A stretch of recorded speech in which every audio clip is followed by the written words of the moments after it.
పరలోకమే ఉత్తమం, ఆదేశం సర్వోత్తమము. పరలోకమే ఉత్తమం, ఆదేశం సర్వోత్తమము. వెళ్ళేదం శ్రేష్ఠ దేశం నిజం, ఉండేదం యావేతో నిత్యం. పరలోకమే ఉత్తమం, ఆదేశం సర్వోత్తమము. పరలోకమే ఉత్తమం, ఆదేశం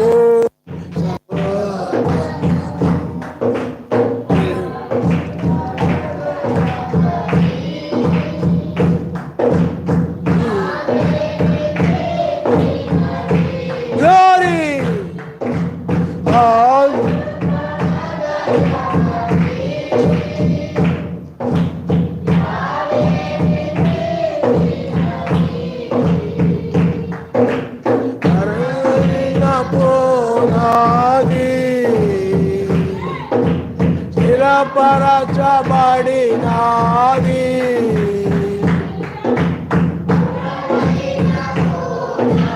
హల్లెలూయా.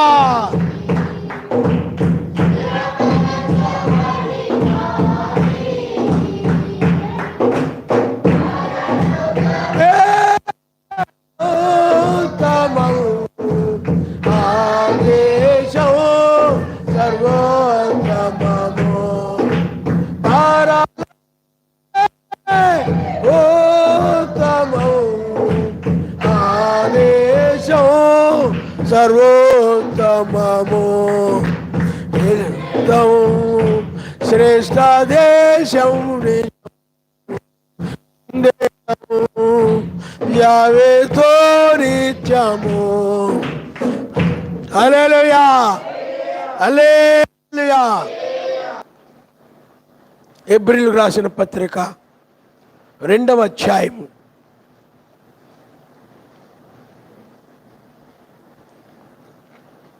2వ అధ్యాయం మొదటి నుండి. కావున మనము వినిన సంగతులను విడిచిపెట్టి కొట్టుకొని పోకుండునట్లు వాటి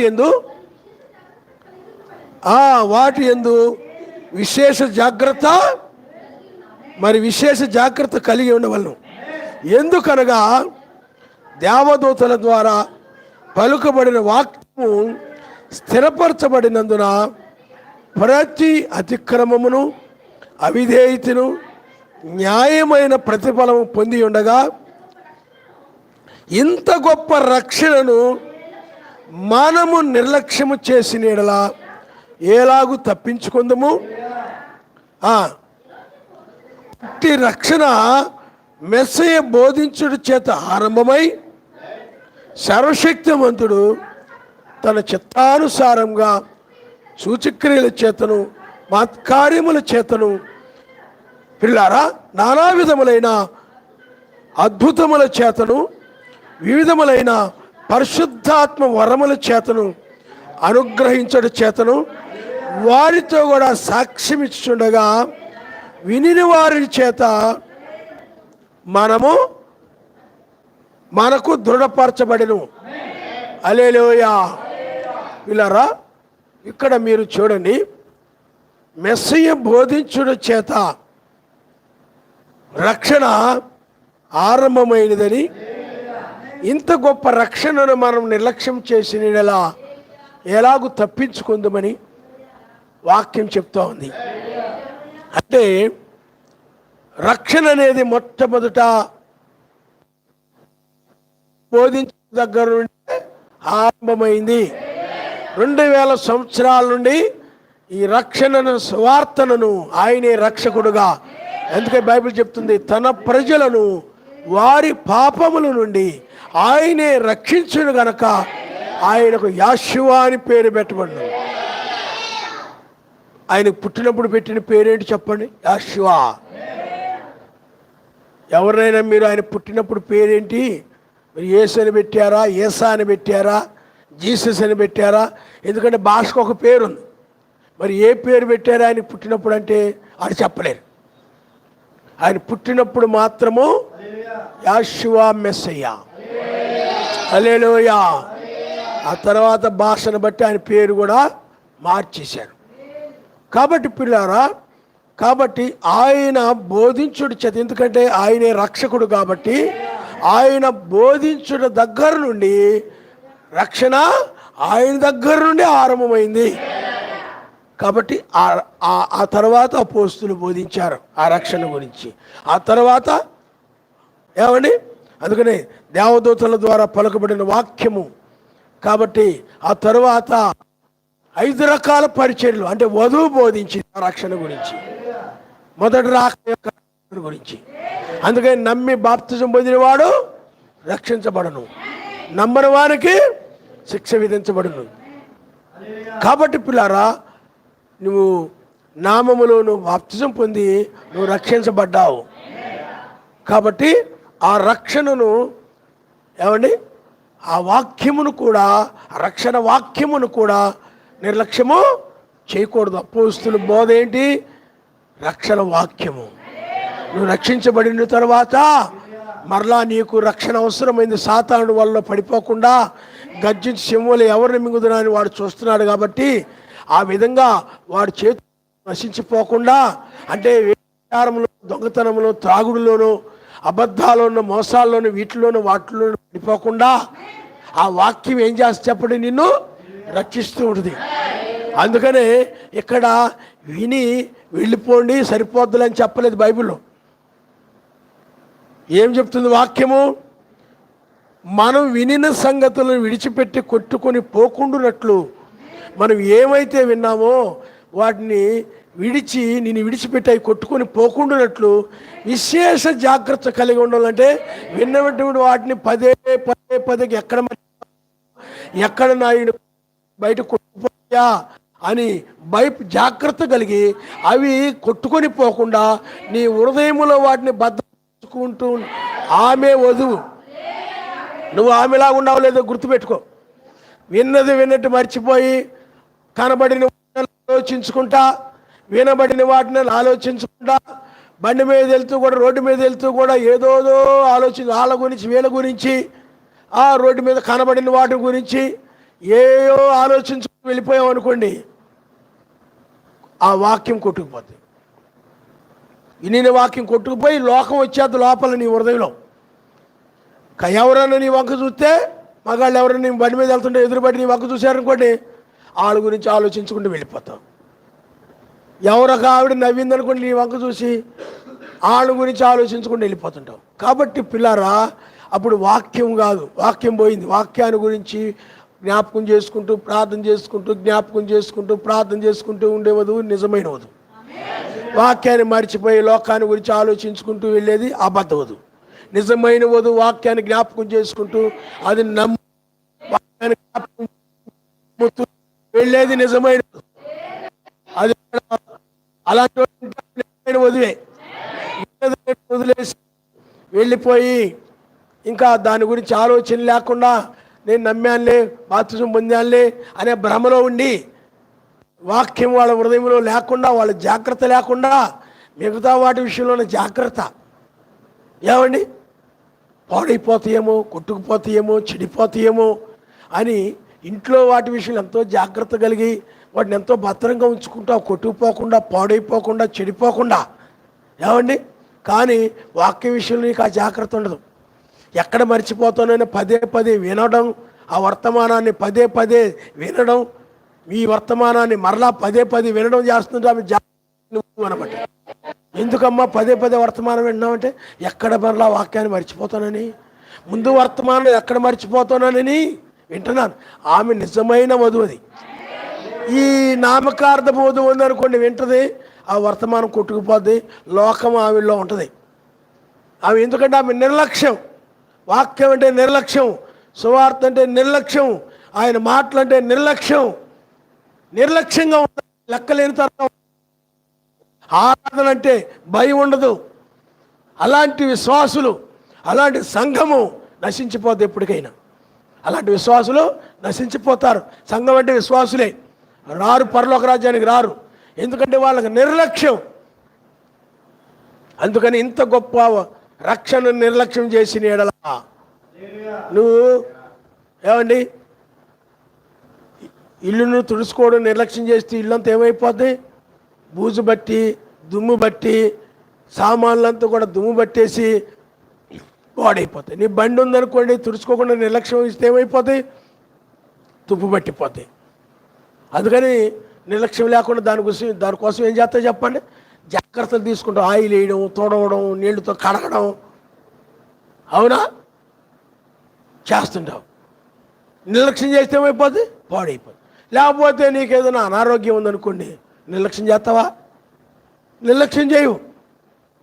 కడుపులో నొప్పి అంటే, బాగోలేదంటే, పిల్లలకి ఏదైనా బాగోలేంటే కంగారు పడిపోయి ఎత్తి ఆకుకూరలు అవి చేసి పెట్టి ఈ చేసి పెట్టి, ఎందుకని? ఆరోగ్యాన్ని నిర్లక్ష్యం చేయకుండా జాగ్రత్తలు తీసుకుంటాం.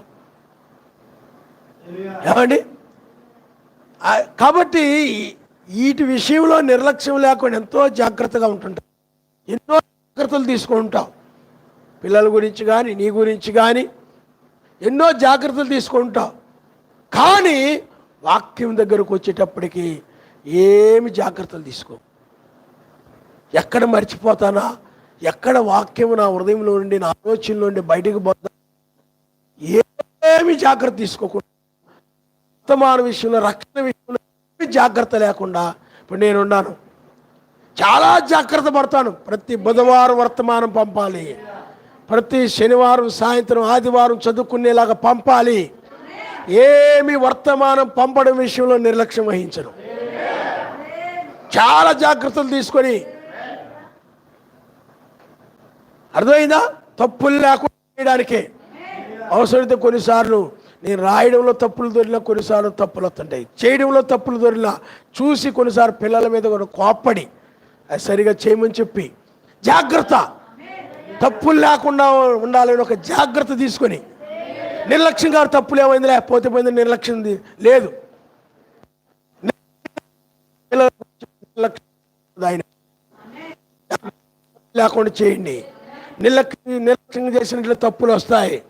ఆ తప్పులు చదివితే నీవే లెక్క అప్పగించాల్సి వస్తుంది, ప్రమాదంలో పడిపోతావు. కాబట్టి నిర్లక్ష్యము వహించకూడదు. మన బ్రదర్కి కూడా చెప్పాను రాత్రి, ఈ సౌండ్ సిస్టమ్ విషయంలో, దేని విషయంలో నిర్లక్ష్యంగా ఉండకూడదు. నిర్లక్ష్యం, ఆయన పనులు మనం నిర్లక్ష్యం చేయకూడదు. ఆయన కార్యాలు నిర్లక్ష్యం బద్దకించి నిర్లక్ష్యం చేయకూడదు. నువ్వు ముఖం కడుక్కోవడం నిర్లక్ష్యం చేసావు, నీ నోరేమవుతుంది? కంపు కొడుతుంది, మురికి కంపు. నిర్లక్ష్యం చేస్తున్నావు నువ్వు. కానీ ఈనాడు మనుషులు రక్షణను నిర్లక్ష్యం చేసేవాళ్ళు, ఆరాధన నిర్లక్ష్యం చేసేవాళ్ళు ఉన్నారు, వాక్యమును నెరవేర్చడానికి నిర్లక్ష్యం చేసేవాళ్ళు ఉన్నారు. లెక్క ఉండదు, భయం ఉండదు. అందుకని చెప్తున్నాడు, ఇంత గొప్ప రక్షణ నిర్లక్ష్యం చేసిన ఎడలా విశేషమైన జాగ్రత్త కలిగి ఉండాలంటున్నాడు. కానీ ఏమి జాగ్రత్త తీసుకోవు. ఆరోగ్యాన్ని గురించి తీసుకునే జాగ్రత్త, నరకాన్ని తప్పించడానికి తీసుకో.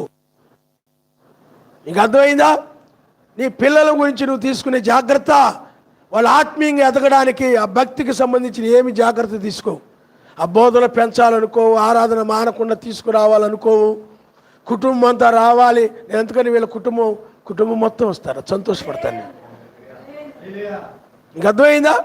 నమ్మనోళ్ళు, రానోళ్ళు, మాటనోళ్ళు ఉంటే వదిలేయండి. ఎందుకంటే బలవంతంగా వచ్చేది కాదు అది. అర్థమైందా? కాబట్టి వాళ్ళు వినేవాళ్ళుగా ఉన్నట్టయితే, వాళ్ళు దీన్ని నమ్ముతున్న వారుగా ఉన్నట్లయితే, నువ్వు వాళ్ళకి చెప్పి తీసుకొని రావాలి. కానీ దీని విషయంలో ఏమి జాగ్రత్త తీసుకో. కాబట్టి పిల్లారా, నీవు గనక ఏదైనా గనక జాగ్రత్త తీసుకోకపోతే, నిర్లక్ష్యం వహించినట్లయితే అది పాడైపోద్ది. అందువల్ల ఈ వర్తమానం ఉంది, బుధవారం ప్రార్థన కానీ, శనివారం ప్రార్థన కానీ, ఆదివారం ప్రార్థన కానీ ఏనాడు కూడా నిర్లక్ష్యం చేయకుండా వర్తమానం వినడంలో కానీ, వర్తమానం ప్రకటించడంలో కానీ ఏ మాత్రం నిర్లక్ష్యం లేకుండా విన్న మాటలే ఆ మాటలే పదే పదే పదే పదే గుర్తుకు తెచ్చుకుంటూ, నిజమైన వధువుకి గుర్తుకు తెచ్చుకోవాల్సిన అవసరం లేదు, వాక్యం గుర్తుకొస్తూ ఉంటుంది. అయ్యే గుర్తుకొస్తాయి. ఎక్కడికి వెళ్తున్నా వాక్యమే గుర్తుకొస్తుంటుంది నిజమైన వధువుకి. లోక సంబంధమైన వధువు అనుకోండి, గుర్తుకొస్తాయి, పదే పదే అయ్యే ఆలోచనకు వస్తుంటాయి. ఎవరిని వేసిన నిందలు, తిట్లు, మార్కెట్కి వెళ్ళిన చూసి తిరిగి వచ్చేస్తుంది.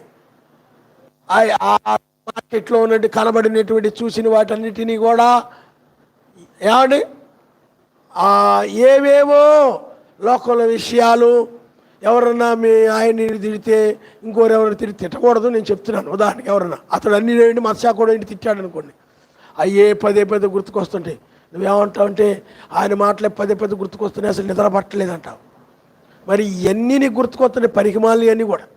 వాక్యం గుర్తుకురాదు. ఈ పనికిమాలు వధువు అనమాట. ఇది గుర్తుకొస్తుంటాయి. వెనక వాటిని మర్చిపోదు. ఇది పాపాలను మర్చిపోదు.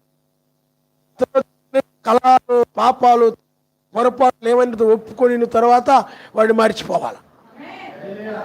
ఇవన్నీ గుర్తుకొస్తుంటాయి వీళ్ళకి. ఎవరు ఎప్పుడే తప్పు చేశారా, ఎవరు ఎప్పుడే పొరపాటు చేశారా, పలానప్పుడు వీళ్ళు తప్పు మాట్లాడారు, పలానప్పుడు వాళ్ళు తప్పు మాట్లాడారు, మా నాన్న ఇలా తప్పు మాట్లాడారు, లేకపోతే ఇదిగో మా బావగారు వాళ్ళు తప్పు మాట్లాడారు, మా యొక్క అక్క ఇలా తప్పు మాట్లాడింది, మా చెల్లి ఇలా తప్పు మాట్లాడింది, అలాగే మా బ్రదర్ ఇలా తప్పులు చేశాడు.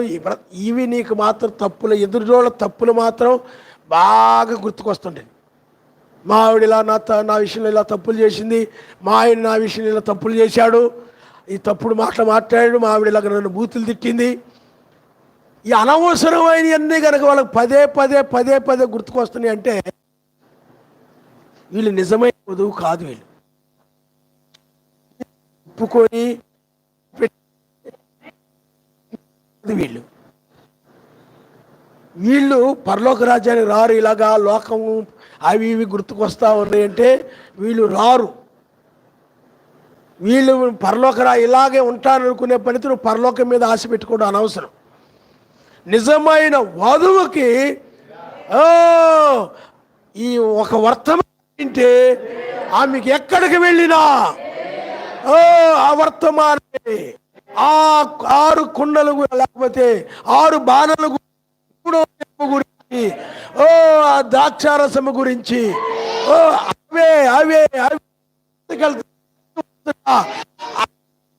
గుర్తు వస్తుందంటే అంటే ఆమె విశేషమైన జాగ్రత్త కలిగి అదే వాటిని గుర్తుకు తెచ్చుకుంటూ అదే గుర్తుకు వస్తుంటాయి, గుర్తుకు కనపరుస్తూ జ్ఞాపకము తెచ్చుకుంటూ గుర్తుకు రా మళ్ళా చదువుకొని మళ్ళా గుర్తుకు వచ్చేలా, లేకపోతే మళ్ళా వింటూ. అందుకనే పదే దివారాత్రులు వాక్యం వింటూ ఉంటుంది కాబట్టి ఆమెకు దివారాత్రులు కూడా వాక్యమే గుర్తుకొస్తుంది. ఎందుకు ఆమె అలా గుర్తుకొస్తున్నారు? దివారాత్రులు వాక్యం వింటూ ఉంటుంది కాబట్టి. నువ్వు దివారాత్రులు కూడా వాళ్ళ మీద వీళ్ళ మీద హృదయంలో పెట్టుకొని కోప్పడుతూ తిట్టుకుంటూ తిడతా ఉంటావు, బాధపడుతూ ఎప్పుడు కూడా. లేకపోతే దివారాత్రులు కూడా లోకంలో తిరుగుతూ ఉంటావు, దివారాత్రులు కూడా లోక సంబంధి వాటినే వింటూ ఉంటుంటావు, దివారాత్రులు కూడా లోక సంబంధి వస్తూ ఉంటావు. అప్పుడు నువ్వు నిద్రలేసినా కూర్చున్నా ఎప్పుడు చూసినా మార్తలాగా ఎప్పుడు చూసినా పనులు చేసినప్పుడే మనసాని మీద పెట్టవు. అందుకని పనులు చేసుకున్న కావాలా, పనులు చేసుకున్న పాటలు గుర్తుకు రావడం, వాక్యం గుర్తుకు రావడం నిజమైన వధువు. ఎందుకంటే వాళ్ళు దివారాత్రులు వాక్యం వింటున్నారు కాబట్టి అవి గుర్తుకు వస్తుంటాయి. ఈ దివారాత్రులు లోక పనులు లోక కార్యాలు ఇంట్లో బండి వాళ్ళకి ఎప్పుడు చూసిన చీపురి కట్టలు గుర్తుకు రావడం, గిన్నెలు గుర్తుకు రావడం, బట్టలు గుర్తుకు, బయటికి వెళ్ళినా కూడా ఇల్లు గుర్తుకు రావడం, ఎక్కడికి వెళ్ళినా లోక సంబంధమైనవి వాళ్ళ జ్ఞాపకం వస్తుంటాయి. ఇంకా అర్థమైందా? వ్యవసాయం చేసేవాడికి పొలంలోనే గడుపుతుంటాడు కాబట్టి ఇంటికి పొలం గుర్తుకొస్తుంటుంది, పొలంలో పంటే గుర్తుకు వస్తుంటుంది. అతను ఎందుకంటే దివారాత్రులు ఆ సమయం అంతా కూడా అక్కడే గడుపుతుంటాడు కాబట్టి. నువ్వు కూడా సమయం అంతా కూడా దివారాత్రులు కూడా సమయం అంతా కూడా ఆయన వాక్యం వింటూ పాటలు పాడుకుంటూ ప్రార్థన చేసుకుంటూ గడుపుతుంటే, అంత జాగ్రత్త కలిగి ఉంటే వాక్యమే గుర్తుకు వస్తుంది. నీకు ఎక్కడికి వెళ్ళినా నీకెందుకు గుర్తు రావట్లేదు? సమయం దొరికిందంటే మీ ఆయనతో పాటు బండి వేసుకొని ఊరి మీద తిరుగుతావు, ఊరంతా చూసేస్తావు. అయ్యే నీకు గుర్తుకొత్త మీ ఆయన మీద మీ ఆయనతో పాటు బండి మీద తిరగడం, హోటల్కి వెళ్ళడం, ఆ హోటల్లో బీర్లు జాయింట్లు, నీకు ఆయనే గుర్తుకొస్తాడు. వచ్చిన మందిరానికి వచ్చినా కూర్చొని ఉన్నా ఆయనే గుర్తుకొస్తుంటాడు. ఎందుకంటే నువ్వు దివారాత్రులు వాక్యాన్ని ధ్యానించడాన్ని నిర్లక్ష్యం చేశావు. దివారాత్రులు వాక్యాన్ని ధ్యానించకుండా, అంటే సమయం అంతా కూడా వాక్యాన్ని ధ్యానించడానికి ఇవ్వకుండా, నీ సమయాన్నంతా కూడా నువ్వు అంటే సమయాన్ని వాక్యం ధ్యానించడానికి, వాక్యం వినడానికి సమయాన్ని సద్వినియోగం చేసుకోకుండా సమయం అంతా కూడా లోకంలో తిరగడానికి, ఆ పనుల్లో ఈ పనుల్లో. అందుకని నువ్వు ఏ పని చేస్తుంటే ఇంటికి వచ్చినా కూడా అవే గుర్తుకొస్తాయి.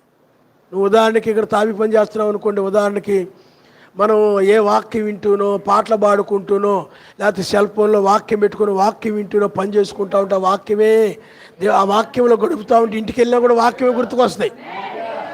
కానీ నువ్వు ఇక్కడ రాగానే ఇంకా నువ్వు ఆ పనిలో పోయి ఇంకా వాక్యం ధ్యానించకుండా, వాక్యం వినకుండా ఆ పనులు అలా చేస్తున్నావు. ఇంటికి పోయినా కానీ ఇటుక మొక్కలు, సిమెంట్ బస్తాలు, తాపి వాటిని ఏమంటారు, ఇలా సిమెంట్ వేసే వాటిని తాపియేనా, అవి గుర్తుకొస్తున్నాయి. అంటే ప్రమాదంలో ఉన్నట్టే లెక్క. నువ్వు జాగ్రత్త కలిగిలేవని, నీ హృదయం విషయంలో జాగ్రత్త కలిగిలేవని. ఇలాగూ లోకము కనుక గుర్తుకొస్తూ ఉన్నట్లయితే, దేవారాత్రులు లోకంలో గడుపుతున్నావు అంటే సమయం అంతా కూడా లోకంలో గడుపుతున్నావు కాబట్టి, సమయం అంతా కూడా మనస్సు లోకం మీద పెట్టి, పనుల మీద పెట్టి గడుపుతూ ఉన్నావు కాబట్టి నీ హృదయంలోనికి అవే వస్తూ ఉంటాయి. వాక్యం కొట్టుకుపోయి ఉంటుంది. కొట్టుకుపోవడం నిర్లక్ష్యం వహించావు కాబట్టి, నిర్లక్ష్యం వహించావు కాబట్టి నీకు అవే గుర్తుకొస్తాయి. ఎక్కడ పనికి వెళ్ళావు, ఎవరి ఇంటి దగ్గర పనికి, ఆ ఇంటి ఓనరే గుర్తుకొస్తుంటాడు, ఇంట్లో వాళ్ళే గుర్తుకొస్తుంటారు. సమయం అంతా అక్కడ గడుపుతున్నావు కాబట్టి వాళ్ళ గిన్నెలు, వాళ్ళ చెంబులు, వాళ్ళ సోఫాలు వాళ్ళే కొనుక్కొని నేను కూడా ఎప్పుడు కొనుక్కుందామా, అన్నీ కూడా వాళ్ళని నీకు గుర్తుకొస్తాయి. ఎందుకంటే సమయం అంతా దానికి ఇచ్చావు. అబద్ధమది ఇది. ఎందుకు ఏ విధంగా అబద్ధమదు? ఈమె హృదయంలో ఎప్పుడు చూసినా లోకం ఉంది తప్ప వాక్యం కొట్టుకుపోయింది. నిజమైన వధువు దివారాత్రులు వాక్యమే, పనులో ఉన్న వాక్యం వింటూ, ఎక్కడున్నా కూడా ఆయన స్తుతిస్తూ గణపరుస్తూ వాక్యాన్ని జ్ఞాపకం చేసుకుంటూ ఉంటుంది. పనులకు వెళ్ళినా కూడా వాక్యం జ్ఞాపకం చేసుకుంటుంది కాబట్టి ఇంటికి వచ్చినా కూడా వాక్యమే గుర్తుకుంటుంది ఆమెకి. ఇది నిజమైన వధువు. ఇప్పుడు నీకు అర్థమైపోతుంది నిజమైన వధువో కాదు. ఈమెలో లోకం కొట్టుకుపోతుంటే తప్ప వాక్యం కొట్టుకుపోదు. వాక్యమే గుర్తుకొస్తుందంటే పనికి వెళ్ళినా ఎక్కడికి వెళ్ళినా లోకం కొట్టుకుపోయిందని అర్థం. కాబట్టి నువ్వు ఆలోచించుకో. ఎత్తబడడం అంటే ఏదో కూర్చున్నాను వింటున్నాను కదా ఎత్తబడిపోతాను అనుకున్నామేమో. ఇంత నిర్లక్ష్యం కలిగి వాక్య విషయంలో, వాద్యం మాటల విషయంలో, రక్షణ వాక్య విషయంలో, రక్షించే వర్తమాన విషయంలోనే, ఆ మాటల విషయంలో ఇంత నిర్లక్ష్యంగా ఉండి నువ్వు దివారాత్రులు ధ్యానించకుండా, ఎప్పుడు కూడా మాటలనే వింటూ ధ్యానించకుండా నీవు లోకాన్ని ధ్యానిస్తూ ఉన్నావంటే, ఇంత నిర్లక్ష్యంగా ఉన్నావంటే, నువ్వు నామూల బాప్తిజం పొందినా ఈ వర్తమానం వింటనే ఇక్కడ కూర్చొనున్నా నీలో వాక్యం లేదు కాబట్టి నువ్వు రావు. కూర్చున్నంత మాత్రాన్ని ఏమి రావు. వాక్యం నీలో ఉంటేనే, ఎందుకంటే వాక్యమే తీసుకెళ్ళేది పైకి. కాబట్టి ఇక్కడ హెబ్రీయులకు ఏమండి అపోస్తలుడు పౌలు గారు ఆ విధంగా రాస్తున్నాడు. ఎందుకంటే వాళ్ళ హృదయాలలో వాళ్ళు నిర్లక్ష్యంగా, రక్షణ విషయంలో నిర్లక్ష్యంగా ఉండి వాక్యాన్ని ధ్యానించకుండా, ప్రార్థన చేసుకోకుండా ఇష్టం వచ్చినట్లు ఉంటున్నారు. వాళ్ళ హృదయాల్లో వాక్యం లేదు, వాక్యం కొట్టుకుపోయింది, బయటికి మర్చిపోయారు. వాళ్ళకు గుర్తుకొస్తున్నాయి, జ్ఞాపకం వస్తున్నాయి. ఎందుకంటే దివారాత్రులు కూడా ప్రార్థన లేకుండా, వాక్యం వినకుండా లోకంలోనే గడుపుతున్నారు వాళ్ళు. అందుకని వాక్యం వాళ్ళ హృదయంలో లేదు. ఏమండి, అది నిజమైన వధువు మాత్రము దివారాత్రులు వాక్యంతో నిలుపుతుంటుంది. కాబట్టి ఎవరితో మాట్లాడుతున్న వాక్యం గుర్తుకొస్తుంటుంది, ఎక్కడికి వెళ్ళిన వాక్యం గుర్తుకొస్తుంది, పనుల్లో ఉన్న వాక్యం గుర్తుకొస్తుంది, పనికి వెళ్ళిన వాక్యం గుర్తుకొస్తుంది. అందుకని ఆమె ఎక్కడ ఏ సమయంలో ఎత్తబడుతుంది అక్కడి నుంచి వెళ్ళిపోతుంది. ఈ అబద్ధవాదం ఉందనుకోండి, ఇంటది వర్తమానం, పనులు వెళ్ళిపోయి వాక్యాన్ని మర్చిపోతాం. ఇంకా ఎక్కడికి ఏ పనికి వెళ్తే ఆ పనే ఉండదు హృదయంలో. వర్తమానం గుర్తుకు రాదు, లోక విషయాలు గుర్తుకొస్తుంటే కబుర్లు చెప్పుకుంటా, ఆ పనులు చెప్పుకుంటా, ఈ కబుర్లు చెప్పుకుంటా పనులు చేసుకుంటూ ఉంటారు. వర్తమానం గుర్తుకు రాదు, వాక్యం గుర్తుకు రాదు. వీళ్ళు విడిచిపెట్టబడే బాపత అనమాట. ఎందుకంటే ఇక్కడ పౌలు గారు చెప్పిన మాటలు బట్టి వీళ్ళలో వర్తమానం వినిన సంగతులు కొట్టుకొని పోయాయి, లేవు. లోక సంబంధమైన సంగతులు వాళ్ళు ఆయన చెప్పిన మాటలు, ఆయన మాటల మీద బాగా గుర్తుకొస్తాయి. అన్యుడైన మత్స్యాక సంఘాలకు సంబంధించి అయినా అవి బాగా గుర్తుకొస్తాయి, వాక్యం గుర్తుకురాదు. అందుకనే ఇంత గొప్ప రక్షణను చేసిన, అందుకనే ఆయన సువార్తను కూడా పంపడం విషయంలో కానీ ప్రార్థనల విషయంలో కానీ నిర్లక్ష్యము లేకుండా, అందుకనే ఆనాడు మెస్సయ్య కూడా ఆ రక్షణను ప్రకటించే విషయంలో ఆనాడు ఉన్నటువంటి ఆయన యొక్క శిష్యులు కానీ ఆయన ఉన్నటువంటి సమాజాలు కానీ వాక్య విషయంలో నిర్లక్ష్యము లేకుండా వినిన సంగతులని పదే పదే వింటూ వాళ్ళు ఎంతో జాగ్రత్త కలిగిన వారుగా ఉన్నారు. హల్లెలూయా, హల్లెలూయా. ఆనాడు ఏలియా కానీ ఆనోకు కానీ బైబిల్లో ఉన్నట్టు అబ్రాహాము కానీ ఇస్సాకు కానీ నీతిమంతులు వారందరూ కూడా వారు వాక్య విషయంలో, రక్షణ వాక్య విషయంలో, ఆయన పనుల విషయంలో, ఆయన సువార్త విషయంలో నిర్లక్ష్యం కలిగిన వారు కాదు. నువ్వు కూడా కొన్నిసార్లు స్తుతించడానికి నిర్లక్ష్యం చేస్తావు, మహిమపరచడానికి నిర్లక్ష్యం చేస్తూ ఉంటావు. కానీ నిజమైన వధువు నిర్లక్ష్యం చేయదు. ఇలా సెలవే కదా, ఇంటి దగ్గర పడుకుంటూ పోదాం, ఏం ప్రార్థనకి వెళ్దాంలే, నిర్లక్ష్యం చేస్తాను. నీకు అర్థమైందా?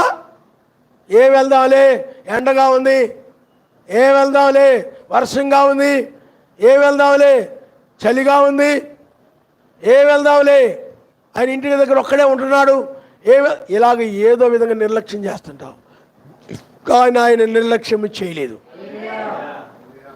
నిర్లక్ష్యము జాగ్రత్తలు, విషయం జాగ్రత్త కలిగిన వాడుగా, ఆయన తన సువార్తను ప్రకటించిన వాడు, ఆయన యొక్క దూతలు సువార్త ప్రకటించిన వారు. హల్లెలూయా, హల్లెలూయా. అందుకనే వర్తమానాలు చేయడం విషయంలో కూడా నిర్లక్ష్యం ఉండకూడదని చెప్తుంటాను పిల్లలకు కూడా. నిర్లక్ష్యంగా చేయకూడదు, జాగ్రత్తగా చేయండి. ఆయన పని అశ్రద్ధ చేయకూడదు, జాగ్రత్తగా చేయండి. ఏ పనైనా జాగ్రత్తగా చేయాల్సిన పని, నిర్లక్ష్యంగా అజాగ్రత్తగా చేయకూడదు. నిర్లక్ష్యం అంటే అజాగ్రత్తగా. ఎవడో గ్లాసు నీళ్ళు తీసుకురమ్మని అనుకోండి, జాగ్రత్తగా ఒలిగిపోద్దేమో అన్నట్టుగా దాని మీద దృష్టి పెట్టి తీసుకొచ్చాడు అనుకోండి, ఒలిగిపోదు. ఎక్కడో ఆలోచించకుండా తీసుకొచ్చాడు అనుకోండి, అజాగ్రత్తగా కింద జారిపడి పోయింది అనుకోండి, వాటర్ అంతా పోతాయి. ఏదైనా నిర్లక్ష్యం ఏంటో అంటాం, అజాగ్రత్తగా ఉండటమే నిర్లక్ష్యం. అర్థమైందా? అందువల్ల ప్రియులారా, ఇంత గొప్ప రక్షణను నిర్లక్ష్యం చేసినలా మీరు ఏ విధంగా ఉగ్రత నుండి తప్పించుకుంటారు అని చెప్తున్నాడు ఆయన.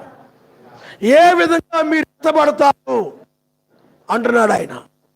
కాబట్టి ఆ రక్షణ సువార్త మొదటి రాకడలో ఆరంభమై ఇప్పుడు మరలా రక్షణ సువార్త రెండవ రాకడతో ముగుస్తుంది ఆయన మనసు. అందుకనే రెండు రక్షణలు ఉన్నాయి, రెండు రక్షణ సువార్తలు ఉన్నాయి. ఒక రక్షణ సువార్త అన్ని జనులకు ప్రకటించబడింది.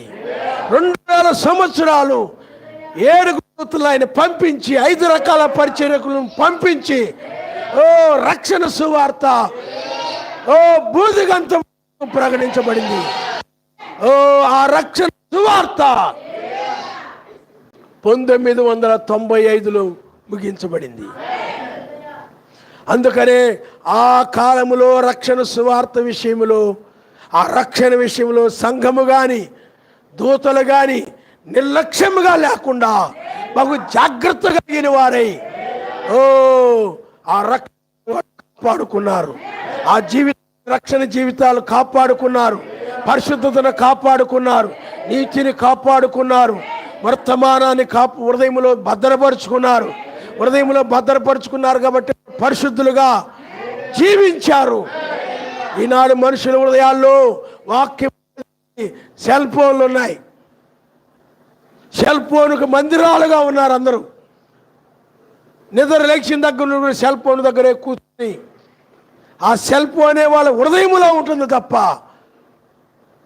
వాక్యం ఉండడం లేదు, వర్తమానం ఉండడం లేదు. సెలవు దొరికితే చాలు, సెలవు ఎప్పుడు దొరుకుతుందా, సెల్ ఫోన్ చూడలేకపోతున్నాను, సెలవు ఎప్పుడు దొరుకుతుందా, సెల్ ఫోన్ చూడలేకపోతున్నాను.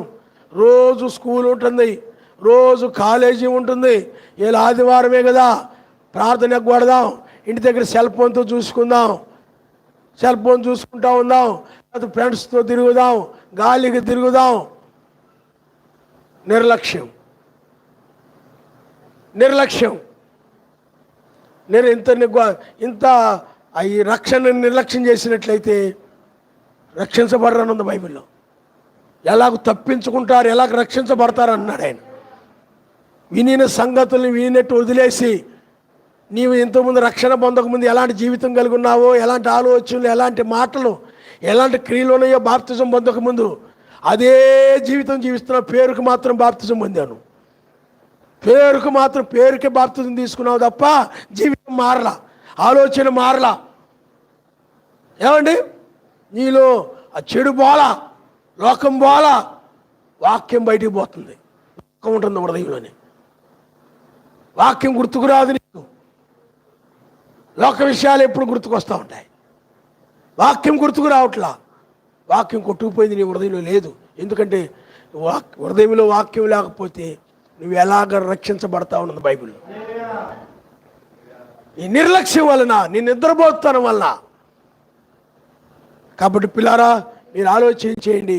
అందుకనే ఆ రక్షణ సువార్త ముగించబడింది 95లో. లోకానికి ఇక రక్షణ లేదు, సువార్త ద్వారాలో మూయబడ్డాయని, లోకమునకు రక్షణ లేదని, రక్షణ సువార్త లోకానికి ముగించబడిందని మనకు ఆయన బయలుపరిచాడు. ఎందుకంటే ఇంకొక రక్షణ గురించి, రెండవ రాకడ యొక్క రక్షణ వచ్చినప్పుడు ఆ రక్షణ ముగించబడింది. ఆ రక్షణకు ఎందుకంటే కృపా సింహాసనం మీద ఉన్నప్పుడు 2000 సంవత్సరాలు లోక ఆయన కృప కలిగి ఉన్నాడు. కాబట్టి యాకోబు కృప, మోసగాడని యాకోబు మీద కృప చూయించినట్లుగానే మోసపు లోకం మీద ఆయన కృప చూయించాడు. కాబట్టి ఆ కృప కాలము ముగించబడింది. ఇప్పుడు మనము ఆ కృపకాలములో లేము, కానీ ఇప్పుడు మనము రెండవ రాకడలో ఆయన న్యాయాధిపతిగా ఇప్పుడు తీర్పు తీర్చే కాలములో, రక్షించుటకు శిక్షించుటకు ఆయన వచ్చిన కాలములో మనం ఉన్నాం. హల్లెలూయా. ఇప్పుడు ఈ రక్షణ వార్త ముగించబడి, అంటే మొదటి రాకడతో రక్షణ సువార్త ఆరంభమైంది. ఆ రక్షణ సువార్త 1995లో ముగించింది. ఇప్పుడు ఈ రక్షణతోటి అన్ని జనులకి కాలం ముగించబడుతుంది. మొదటి మెస్సీతో అన్ని జనులకు ఆ రక్షణ సువార్త ఆరంభమైంది. ఆ చేసిన అద్భుతాలు, ఆశ్చర్యకార్యాలని ఎవరి కోసం చెప్పాడు? ఆ సువార్త అన్ని జనులకే. యూదులు నమ్మలేదు, మనం నమ్ముతున్నాం వాటిని. లాజరును లేపాడని మనం నమ్ముతున్నాం, తిరిగి లేచాడని మనం నమ్ముతున్నాం. యూదులు నమ్మడం లేదు, ఆయనే నమ్మడం లేదు. ఆరంభమై ఇప్పుడు ఈ రక్షణతో అన్ని జనుల కాలము సమాప్తమవుతున్నది. అందుకనే అన్ని జనుల కాలం యొక్క ఆరంభము మరియు అన్ని జనుల కాలం యొక్క ఆరంభము మెస్సయ్య బోధించుడు చేత ఆరంభమై ఇప్పుడు మరలా ఆయనే ఆ అన్ని జనుల కాలమును ముగించడానికి వచ్చాడు. ఆయనే ఆరంభించిన వాడు, ఆయనే ముగించువాడు. ఆ రక్షణ కార్యాన్ని ముగించడానికి, అందుకనే ఈ రక్షణ, చాలా మందికి ఆ రక్షణ గురించి తెలుసు కానీ ఈ రక్షణ గురించి తెలీదు. అందుకనే బైబిల్ రాసిన పత్రిక 9వ అధ్యాయము 28వ వచనం ఏముందంటే, తన కొరకు కనిపెట్టుకుని వారి రక్షణ నిమిత్తమై ఆయన రెండవసారి వస్తాడు. హల్లెలూయా. రక్షణ, కడవరి రక్షణ, రక్షణ, కడవరి రక్షణ, రక్షణ, కడవరి రక్షణ, రక్షణ, కడవరి రక్షణ, తన కొరకు కనిపెట్టుకొని ఉన్న వధువుకే ఈ రక్షణ, తన కొరకు కనిపెట్టుకొని ఉన్న వధువుకే ఈ రక్షణ, రక్షణ, కడవరి రక్షణ, రక్షణ, కడవరి రక్షణ. హల్లెలూయా. కాబట్టి రెండవసారి ఆయన రక్షించడానికి వస్తాడని 9వ అధ్యాయము 28వ వచనాన్ని మీరు ఒకసారి చదువు. అలాగునని మెస్సయ్య కూడా అనేకుల పాపములను భరించుటకై ఒక్కసారి అర్పించబడి రక్షణ నిమిత్తము హల్లెలూయా తన కొరకు కనిపెట్టుకుని ఉండి వారి రక్షణ నిమిత్తమై రెండవసారి ఆయన ప్రత్యక్షమవుతున్నాడు. ఎవరి కోసం వస్తున్నాడు ఇప్పుడు రెండవసారి? మొదటి రాకలో పాపులను రక్షించడానికి వచ్చాడు. పాపుల కోసం రక్తము చిందించాడు. ఒకప్పుడు నువ్వు పాపిగా ఉన్నావు, నీ కోసమై మరణించాడు, రక్షించడానికి వచ్చాడు మొదటిసారి. మరలా ఇప్పుడు రెండవసారి కూడా రక్షించడానికి వచ్చాడు. ఆ మొదటిసారి వచ్చినప్పుడు ఆ రక్షణ సువార్త భూదిగంతం వరకు ప్రకటించబడింది. రెండవసారి మాత్రము లోకము కోసము కాదు కానీ, అన్ని జనుల కోసము కాదు కానీ, వ్యభిచారుల కోసము, దొంగల కోసము, అబద్ధికుల కోసము, మోసగాండ్ర కోసము, పగ కలిగి కోపము కలిగి పగ కలిగిన వారి కోసము, బూతులు తిట్టే వాళ్ళ కోసము, ఏమండి లేకపోతే కోపిష్టుల కోసము రెండవసారి రావడం లేదు. ఆయన రెండవసారి ఎవరి కోసం వచ్చాడంటే, తన కొరకు ఎప్పుడు వస్తాడా, ఎప్పుడు వచ్చి నన్ను రక్షిస్తాడా, ఎప్పుడు వచ్చి నా దేహాన్ని విమోచిస్తాడా, ఎప్పుడు నేను ఈ దేహాన్ని నుండి విమోచించబడి ఈ ఉగ్రత నుండి రక్షించబడతానని కనిపెట్టుకొని ఉంది ఆమె. ఆమె కొరకై రోమిలు రాసిన పత్రిక 13వ అధ్యాయం 11వ వచనం, కాలము నెరిగిన ఇద్దరి మేలు కొన్ని వేళని తెలుసుకుని ఇలాగూ చేయడి, విశ్వాసం రక్షణ సమీపంగా ఉంది. ఆనాడే పౌలు గారు కాలము నెరగండి, నిద్ర మేలుకొని వేళ సమీపమైంది అని చెప్పాడు. అంటే వాళ్ళు నిద్ర మేలుకొని వేళలు లేరు, నిద్ర మేలుకొని వేళ సమీపమైంది. ఆ నిద్ర మేలుకొని వేళలోనే విశ్వాసులైనప్పటికంటే రక్షణ అంటే విశ్వాసులకు రక్షణ కలుగుతుంది అని పౌలు గారు చెప్తున్నారు ఆ రోజుల్లో. అయితే ఆ కాలంలో నిద్ర మేలుకొని వేళ రాలేదు, నిద్ర మేలుకొని వేళ అయింది అన్నారు కానీ ఆ వేళ అప్పుడు రాలేదు. కానీ ఇప్పుడు మనకు ఆ నిద్ర మేలుకొని వేళ వచ్చింది. వేకువ చుక్కగా ఆయన రక్షించుటకు నిద్ర మేలుకొని వేళలో ఆయన రంగం మీదకి వచ్చాడు. కాబట్టి ఇప్పుడు వధువు పిల్లారా, నో కాలముల వలె లోతు కాలముల వలె రాబోయే నాశనాన్ని శ్రమ కాలం నుండి తప్పించుకోవడానికి రక్షించబడడానికి ఆమె వచ్చింది. హల్లెలూయా. ఆమె కోసం ఆయన వచ్చాడు.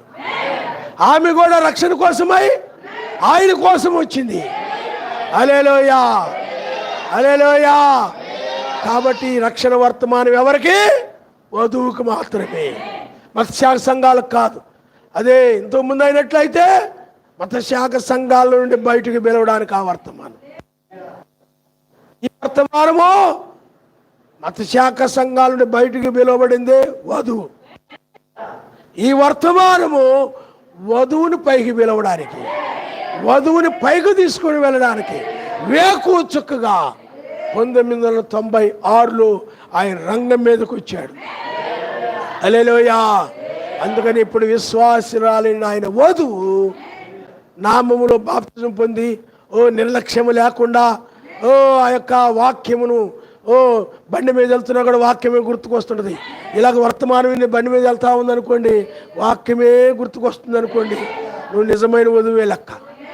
ఈ వర్తమానం విన్న తర్వాత కిందకు వెళ్ళిపోయిన వర్తమానం మర్చిపోయి బండి మీద వెళ్తూ కనబడిన వాటిని ఆలోచించుకుంటూ అలా వెళుతున్నావంటే నీ పని అయిపోయినట్టే, క్లోజ్.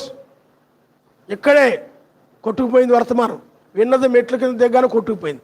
నువ్వు బండి ఎక్కి కూర్చోగానే ఇక్కడ బ్రదర్ గురించో సిస్టర్ గురించో ఆలోచించుకుంటూ ఆ బ్రదర్ అలాంటోడు, ఈ సిస్టర్ అలాంటిది, ఆ సిస్టర్ అలాంటిది మాట ఏందో, ఆ బ్రదర్ అలాంటోడు, ఇలాంటి వాళ్ళు తప్పులు ఉన్నాయి అవి స్మరించుకుంటూ వెళ్ళిపోతుంటాడు ఎదుటి వాళ్ళ తప్పులు, వాక్యాన్ని వదిలేసి. లేకపోతే ఎవరో ఏదో మంచి బట్టలు వేసుకొచ్చారు కూడా దానికి ఆ బండి మీద వెళ్తూ ఆ బట్టల గురించి ఆలోచించుకుంటూ వెళ్ళిపోతాడు. అయిపోయినట్టు చాప్టర్. ఇలాంటి వాళ్ళకి పరలోక రాజ్యం ఉండదు. నేను చెప్పడం కాదు, వాక్యం చెప్పు. తప్పించుకొని ఎలాగో తప్పించుకుంటారని, ఎలా నువ్వు వాక్యం విని లోకాన్ని అన్నింటినీ ఆలోచించుకుంటూ బతికే పని అయితే మందిరాన్ని రావాల్సిన పని లేదు, ప్రయోజనం లేదు. ఎందుకు ఇక్కడికి వచ్చి వాక్యం విని దాన్ని మర్చిపోయి, వాక్యాన్ని మర్చిపోయి లోకాన్ని గురించి ఆలోచించుకుంటూ వెళ్ళిపోయావు అనుకో, వచ్చిన వేస్టే, వచ్చిన ఉపయోగం లేదు. ఎందుకు అలా జీవించే బదులు రావడం అవసరం. నువ్వు వచ్చి వాక్యం విని అది జ్ఞాపకం చేసుకుంటూ గుర్తుకు తెచ్చుకుంటూ మళ్ళీ ఇంటికి పోయిన తర్వాత మళ్ళీ ఆ వాక్యాన్ని మళ్ళీ ఇంటికి పోయిన తర్వాత భోజనం చేసి మళ్ళీ ఇదే వర్తమానం పెట్టుకొని విని ఆ విధంగా కనుక ఉన్నట్లయితే అప్పుడు హృదయంలో వాక్యం ఉంటుంది. కాబట్టి నువ్వు మందిరానికి వచ్చినా అర్థం ఉంది, ప్రయోజనం అది నీకు. ఇవి వచ్చి ఏ ప్రయోజనం లేకుండా వెళ్ళిపోతే ఎందుకు? నిష్ప్రయోజనం నీ భక్తి. నిర్లక్ష్యం వలన బండెక్కగానే నిర్లక్ష్యం వస్తాయి. ఇంటికి వెళ్ళిపోయిన తర్వాత నీ సంసారం కూడా నీది, వర్తమానం గుర్తుకురాదు, ఏమి రాదు, మర్చిపోవడమే. మన బుధవారం ఏం చెప్పానంటే తెలీదు, పోయిన ఆదివారం ఏం చెప్పానంటే తెలీదు. ఇంతే కదా, నాకంత అవసరం లేదు. అందుకని దివారాత్రులు వాక్యం వినేవాళ్ళే, ధ్యానించేవాళ్ళే ఏమంటే తగిన కాలం ముందు ఫలమిచ్చే చెట్లు వల్లే ఉంటారన్నది. అది నమ్మితే నువ్వు దివారాత్రులు వాక్యం ధ్యానించి తగిన కాలం ముందు ఫలమిచ్చే చెట్టు వల్లే ఉంటావు. కానీ నీకు ఆ వాక్యం నమ్మకం లేదు కదా, నీకు చెయ్యి, అందుకు ఫలించు. నువ్వు ఆ పని చేస్తే నేను ఫలిస్తావు. ఏ తగిన కాలం ముందు ఫలమిచ్చిన చెట్టు వల్లే ఉండాలంటే ఏం చేయాలో చెప్పాడు ఆయన. నువ్వు చేయవో ఫలించవు, ఎండిపోయి ఉంటావు. నీటి యొద్ద నాటబడే చెట్టులాగా దివారాత్రులు ధ్యానించే వ్యక్తి ఉంటాడు, ఫలించుంటాడు, క్రియలు కనపడతా ఉంటాయి. వాక్యం ఎప్పుడు కూడా నీటి దగ్గర ఎలా ఉందో చెట్టు, నీ హృదయంలో కూడా వాక్యం నీరులాగా అలా ఉంటుంది అనమాట. నువ్వు ఫలిస్తూ ఉంటావు. కానీ మీ ఆయన్ని ధ్యానించుకుంటూ కూర్చుంటాను. అర్థమైందా నీకు? మా ఆయనంత మంచివాళ్ళు లేరు, మా ఆవిడంత మంచివాళ్ళు లేరు. ప్రేమ కలిగి ఉండాలి, కాదంటలేదు. ఈ పై ఆయన పక్కన దోషేత్తనం, అది బాధ. అర్థమైంది మీకు? అది బాధ. అది మాట దోషేత్తనం.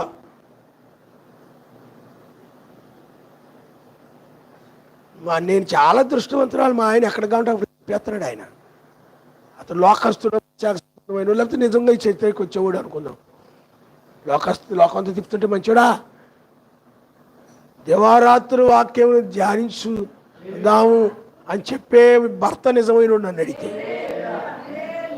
మనం కూర్చొని వాక్యం విందాం, తన కుటుంబాన్ని కూర్చోబెట్టుకొని వాక్యం వినేలాగిన పిల్లలను కూడా శ్రద్ధగా కూర్చోబెట్టుకొని వాక్యం వినేలాగా చేసి అలాంటి కుటుంబం 30 60 100 ఫలిస్తుంది.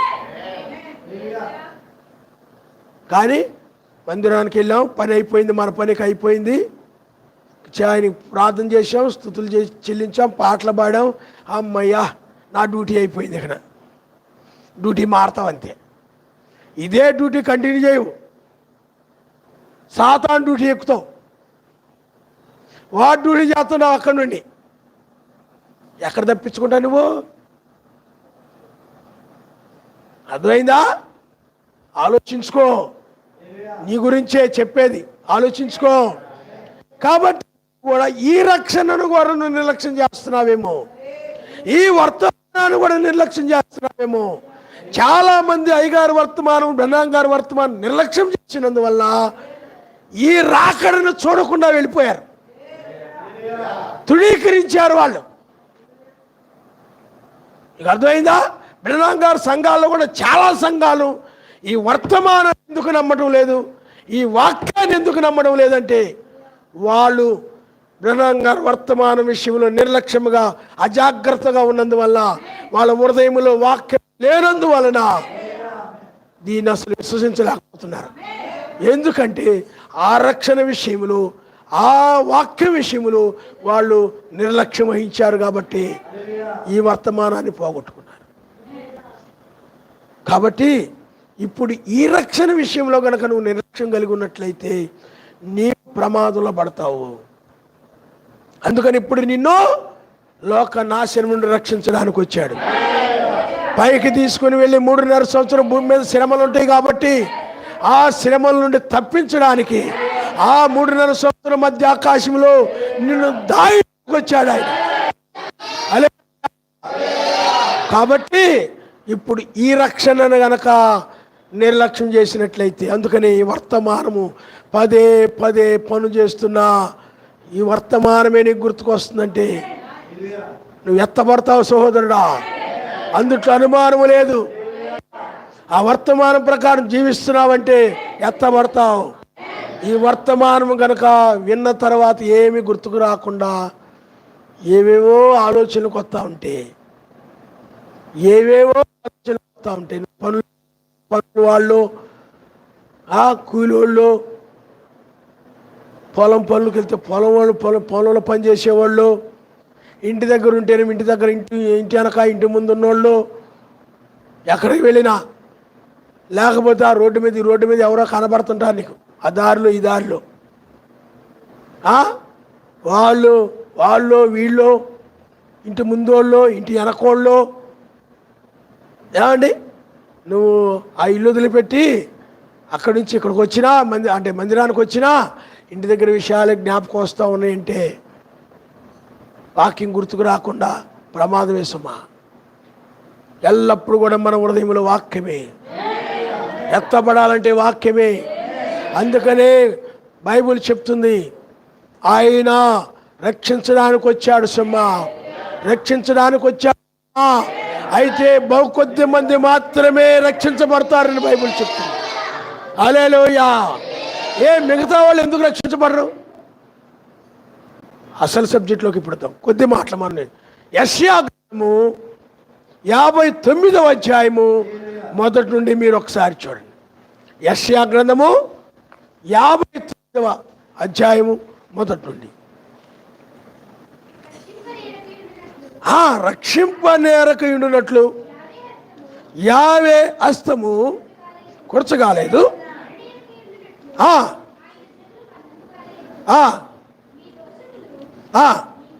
చూడండి, రక్షింపనేరకుండునట్లు ఆయన హస్తము కూర్చగాలేదు. ఆయన రక్షించడానికి చేయి పెద్దదే. ఇప్పుడు రక్షించడానికి వచ్చాడు ఆయన ఈ తెల్లవారుజామున, కానీ ఆయన రక్షించే హస్తము కొరసగాదు, పెద్దదే. విననేరకుండునట్లు ఆయన చెవులే మందంగా లేవు. నన్ను రక్షించిన ఆయన అని మొరపెడుతున్నా ఆయన చెవులే మందంగా లేవు, వినపడుతుంది. ఏమండి, వినపడుతుంది ఆయనకి. కానీ ఎందుకు వీళ్ళని రక్షించడా అంటే, చదవండి, ఎందుకు వీళ్ళని రక్షించడు అని అంటే, చూడండి పిల్లారా, మీ దోషములు మీకును మీ సర్వశక్తిమంతునికి అడ్డుగా వచ్చెను, మీ పాపములు ఆయన ముఖమును మీకు మరుగుపరిచెను గనుక ఆయన ఆలకింపకి ఉన్నాడు. మీ చేతుల రక్తము చేతను మీ వేళ్ళు దోషముల చేతను అపవిత్రపరచబడి ఉన్నవి, మీ పెదవులు అబద్ధములాడుచున్నవి, మీ నాలుక కీడును బట్టి మాట్లాడుచున్నది. నీటిని బట్టి ఎవడు సాక్ష్యము పలకడు, సత్యమును బట్టి ఎవడును వ్యాజ్యమాడడు. అందరూ వ్యర్థమైన దాన్ని నమ్ముకొని మోసపు మాటలో పలుకుదురు. చెడుగును గర్భమును ధరించి పాపమును, అంటే పాపం అడ్డుగా వచ్చింది. ఏమని చెప్పండి? పాపం. ఇప్పుడు ఆయన హృదయాన్ని చూసి రక్షించేవాడు ఆయన, కానీ ఆ హృదయాన్ని చూసి హృదయంలో ఏ పాపము లేకుండా ఆయన మాటలు నిత్య మాటలే ఉన్నట్లయితే ఆయన రక్షిస్తాడు. అలాంటి జీవితం కలిగిన వారిని ఆయన ఏం చేస్తాడు చెప్పండి? రక్షిస్తాడు. కానీ అనేక మంది రక్షించకపోవడానికి కారణం ఏంటంటే వాళ్ళ హృదయములో ఆ దోషాలు అడ్డుగా ఉన్నాయి ఆయనకి రక్షించడానికి. ఆ దోషాలు అడ్డుగా ఉన్నాయి కాబట్టే రక్షించట్లేదు ఆయన. బైబిల్లో ఆనోక్ కాలంలో మనం చూస్తే, ఆనోక్ కాలంలో చాలామంది జనులు ఉన్నారు. ఎందుకు ఆయన రక్షించలేదు? ఆనోకునే ఎందుకు రక్షించాడంటే అతడు ఎప్పుడు కూడా దివారాత్రులు వాక్యంని ధ్యానించేవాడు. అంటే దివారాత్రులు మెస్సీనే వెంబడించేవాడు. అంటే సర్వశక్తిమంతునితో మాత్రమే నడిచేవాడు. అంటే దివారాత్రులు ఆయన వాక్యాన్ని ధ్యానించేవారే సర్వశక్తిమంతుతో నడిచేవారు. ఎప్పుడు వాక్యముని వింటూ వాక్యం వినడమే పని. అలాగే వింటూ ఆ వాక్య ప్రకారం జీవిస్తూ ఆ విధంగా ఉండేవాడు. కాబట్టి ఆనోకుని ఆ రోజు శరీరం మార్చి తీసుకుపోయాడు. ఆయన నమ్మనిస్తాడు. హల్లెలూయా. కానీ మిగతా వారి విషయంలో ఎందుకు ఆయన రక్షించేవాడే, కానీ వాళ్ళ హృదయాలు సరిగా లేవు. వాళ్ళ హృదయాల్లో కొంతమంది హృదయాల్లోమో లోకం ఉంది. వాళ్ళ హృదయంలో అసూయ ఉంది. కొంతమంది హృదయాల్లో ఆయన రక్షిస్తామంటే అసూయ వచ్చేసింది, వదిలేశాడు ఆయన. నోకాలంలో కూడా అంతే. 8 మందిని ఎందుకు రక్షించాడు, మిగతా వాళ్ళు ఎందుకు రక్షించలేదంటే ఆ రోజుల్లో ఆ కాలంలో అతడు నోహు చాలా నెమ్మదస్తుడు, ఓర్పు సహనము కలిగిన వాడు, అంటే ప్రపంచానికి సువార్త ప్రకటించిన వాడు. అతడు నెమ్మదస్తుడు, తొందరపాటుతనము ఆవేశం కలిగిన వ్యక్తి కాదు అతడు. ఆ పేరుకి అర్థం మీకు అర్థమైందా? అతడు మరి ఆ కాలంలో మనుషులందరూ ఎందుకు రక్షించబడలేదు? ఏలియా దినాల్లో ఎందుకు రక్షించబడలేదు? ఆయన మరి రక్షించడానికి ఆయన వరుస కాదు. ఎందుకు రక్షించబడలేదంటే ఆ మనుషులకి సర్వశక్తిమంతుడికి మధ్య ఆ పాపాలు, ఆ మనిషి చేసిన పాపాలు అనేవి అడ్డుగా వచ్చేసాయి. అందువల్ల ఆయన పాపులను రక్షించేవాడు కాదు. ఆయన పాపుల కోసం రక్తము చిందించి రక్షణ మార్గాన్ని చూపించి ఆ విధంగా రక్షించారు. సెకండ్ కమింగ్లో ఆయన పిల్లారా పాపులను రక్షించడు, నీతిమంతులు మాత్రమే రక్షిస్తాడు. అందుకని ఆయన పిల్లారా ఇక్కడ ఆ కాలంలో నీతిగా అంటే ఆయన వాక్య ప్రకారం నడిచారు. దివారాత్రులు వాక్యాన్ని ధ్యానించారు. ఎక్కడ ఉన్న హృదయంలో వాక్యమే, వాళ్ళ తలంపుల్లో, వాళ్ళ నోట వాక్యమే, వాళ్ళ జీవితాల్లో వాక్యమే. ఇంక వాళ్ళ జీవితం అంతా వాక్య ప్రకారం తప్ప లోకం అనేదే వాళ్ళలో లేదు. అందుకే రక్షించబడ్డారు ఏలియా వీళ్ళందరూ కూడా. కానీ మిగతా వాళ్ళు ఎందుకు రక్షించబడలేదంటే వాళ్ళందరిలో విన్నారు, వాక్యం వర్తమానం విన్నారు. వాళ్ళు కూడా ఇలాగ మీటింగులకు వచ్చారు. ఆదివారం ప్రార్థనకు వచ్చి ఉండొచ్చు, శనివారం ప్రార్థనకు వచ్చి ఉండొచ్చు, బుధవారం ప్రార్థనకు వచ్చి ఉండొచ్చు. కానీ వినేవాళ్ళు. కానీ ఆ తర్వాత వాళ్ళల్లో నిర్లక్ష్యం వలన ఆ రక్షణను నిర్లక్ష్యం చేసేవాళ్ళు. కాబట్టి వాక్యం వాళ్ళ హృదయంలో ఉండేది కాదు. వాళ్ళ హృదయాల్లో అసూయ అనే దోషము, గర్వం అనే దోషము, కక్ష అనే దోషము, ఎదుటి వాళ్ళు తప్పులు పట్టుకొని ముఖం తిప్పుకోవడం, ముఖం దించుకోవడమో, ఆ దయ్యమో, ఆ దోషాలు ఏమండి, లేకపోతే ఎదుటి సహోదరుడు రాగానే లేచి వెళ్ళిపోవడమో ఏమండి, లేకపోతే వ్యభిచారం అనే దోషమో, దొంగతనం అనే దోషమో, రకరకాల దోషాలతో ఉన్నారు ఆ ప్రజలు. కలహాలు పెట్టుకోవడమో, విభేదాలు పెట్టడమో, విభేదాలు పెట్టి ఈనాడు చాలామంది పాస్టర్లు అయిపోయారు, సంఘాలు చీల్చి చాలా చోట్ల. ఇక అర్థమైందా? ఆ దాతాను అభిరమ కోరలాగా తయారైపోయి ఆ విధంగా తమను తాము హెచ్చించుకొని ఆ విధంగా ఉన్నోళ్ళు కొంతమంది ఉన్నారు. ఈ విధంగా వాళ్ళ జీవితాల్లో దోషాలు కనపడుతున్నాయి. ప్రతి ఒక్కరిలో కూడా దోషాలు కనబడుతున్నాయి. ఆ దోషం బట్టి వాళ్ళని ఆయన రక్షించలేకపోయాడు. వాళ్ళ నోటి మాట బాగులేదు, వారు నోరులో, ఎందుకంటే హృదయంలో వాక్యం వింటే వాక్యం గురించి మాట్లాడుతారు, కానీ వాళ్ళ హృదయంలో వాక్యం లేదు, లోక విషయాలు, పక్క వాళ్ళ తప్పులు. అందుకని వాళ్ళ హృదయంలో కూడా అదే తప్పులు మాట్లాడుతుంటారు. వాళ్ళ హృదయంలో ఏమన్నా చెప్పండి. అందుకే యెషయా గ్రంథంలో రాయబడింది, రక్షింపనేరకుండా నా చెయ్యి కొరత కాలేదు, ఓ విననేరకున్నట్లు నా చెవులు మందము కాలేదు. కానీ వారికి నాకు మధ్య వారి అబద్ధాలు, వారి మోసపు మాటలు, వాళ్ళ లోకాశలు, వాళ్ళ ధనాపేక్షలు, వాళ్ళ కామపాలోచనలు, వాళ్ళ యొక్క కోపము, ఆ కోపంతో చేసిన పాపాలు, కోపపడు కానీ పాపం, కోప్పడిన పాపం గుద్దడం, ఇలాంటి కూతులు తిట్టడం, రకరకాలవన్నీ కూడా ఏమొచ్చింది చెప్పండి, అడ్డుగా వచ్చేసాయి. ఆ దోషాలు అడ్డుగా ప్రకటించలేదు ఆయన. విన్నారు వాళ్ళు, రక్షణ సువార్త ప్రకటించే నిర్లక్ష్యం వహించారు. రక్షణ ఆయన పనుల విషయాల్లో దోషాలు, నమ్మకంగా చేయకుండా అన్యాయం చేయడం, మోసంగా చేయడము. ఏమండి, ప్రపంచంలో అనేక మంది రకరకాలుగా ఆ దోషాలన్నీ కూడా, అంటే ఆయన పనులు అంటే ఆ సువార్త పనులు కావచ్చు, ఆయన కార్యాలు కావచ్చు, ఆ పత్రికలు చేయడంలో విషయంలో కావచ్చు, సువార్త ప్రకటించడం నిర్లక్ష్యం కావచ్చు, ట్రాన్స్లేషన్ చేయడంలో నిర్లక్ష్యం కావచ్చు. రకరకాల నిర్లక్ష్యాల వలన దోషులైపోయారు. ఆ దోషాలు అడ్డుగా వచ్చాయి. అందువల్ల వాళ్ళని రక్షించలేదు. వచ్చారు, వాళ్ళు కూడా మందిరానికి వచ్చారు, వాక్యం విన్నారు, ఇలాగనే సువార్త ప్రకటిస్తే విన్నారు, విని వెళ్ళిపోయి ఇంకా ఆయన గురించి ధ్యాస ఉండదు, ఇంకా ఆయన ఆలోచన ఉండదు, ఇంక దివారాత్రులు వాక్యం ధ్యానించడం ఉండదు, ఏముండదు. అర్థమైపోయింది అన్నట్టు జీవించాడు. అది ఒక రకమైన బ్రహ్మపరచు ఆత్మ, అది చాలా భయంకరమైన ఆత్మ. పరిశుద్ధాత్మ ఏం చేస్తుంటే వాక్యం వినే కొలది ఇంకా వినాలి, ఇంకా ఈ వర్తమానం వినాలి అనిపిస్తుంది అనమాట. పరిశుద్ధాత్మ దివారాత్రులు నిన్ను వాక్యం ధ్యానించేలాగా వినేలాగా చేసిన పరిశుద్ధాత్మ.